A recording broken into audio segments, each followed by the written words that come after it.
ये है Qatar. Saudi अरब, Bahrain और यूएई के दरमियान वाक़े दुनिया का सबसे अमीर तरीन कंट्री। इतना अमीर कि इसकी पर कैपिटा इनकम है $1,28,000, जो कि अमेरिका, सिंगापुर और इवन पड़ोसी अरब ममालिक जैसे कि यूएई और सऊदी अरेबिया वगैरह से भी कहीं ज्यादा है। बड़ी बड़ी बिल्डिंग्स, शॉपिंग मॉल्स, महंगी गाड़ियाँ। इसीलिए कतर को मिडल ईस्ट का वेगस भी कहा जाता है। लेकिन कतर हमेशा से ऐसा नहीं था। चंद साल पीछे चले जाएं तो कतर सिर्फ एक तपका हुआ सहरा था जिसमें गुर्बत, भूख और बोरियत के अलावा कुछ नहीं था। तो फिर ये इतनी बड़ी ट्रांसफॉर्मेशन कैसे हुई? जो देश सारे अरब कंट्रीज में से सबसे गरीब था, आज दुनिया का अमीर तरीन देश कैसे बन गया? इसके पीछे एक बहुत ही इंटरेस्टिंग कहानी है और ये कहानी बाकी सारे अरब कंट्रीज की कहानी से मुख्तलिफ है।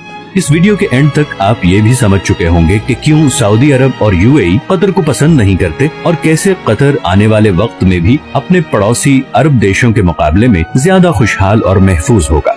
ये कहानी शुरू होती है 1916 में, जब कतर के अमीर अब्दुल्ला अस्सानी ने ब्रिटिश के साथ एक ट्रीटी साइन की, जिसके मुताबिक ब्रिटेन ने कतर को किसी भी जमीनी या समुद्री हमले की सूरत में डिफेंड करना होगा और कतर बदले में अगले 55 साल तक ब्रिटिश कॉलोनी का हिस्सा रहेगा और यहाँ से निकलने वाले हर नेचुरल रिसोर्स में ब्रिटेन का शेयर होगा।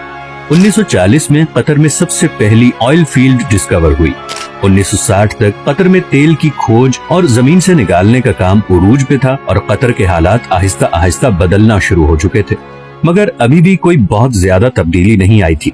लेकिन फिर 1970 में शेल ऑयल कंपनी ने इस कंट्री का सबसे बड़ा खजाना दरियाफ्त कर लिया, नॉर्थ फील्ड, दुनिया की सबसे बड़ी नेचुरल गैस फील्ड।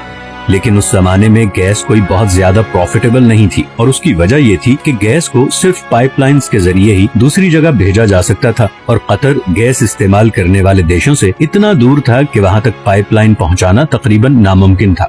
इसी वजह से शेल कंपनी भी ये गैस फील्ड डिस्कवर करके भूल गई और ये डिस्कवरी ऑफिशियल डॉक्यूमेंट्स में ही दब गई। 1971 में कतर को ब्रिटेन से आजादी मिल गई और वो एक आजाद मुल्क बन गया।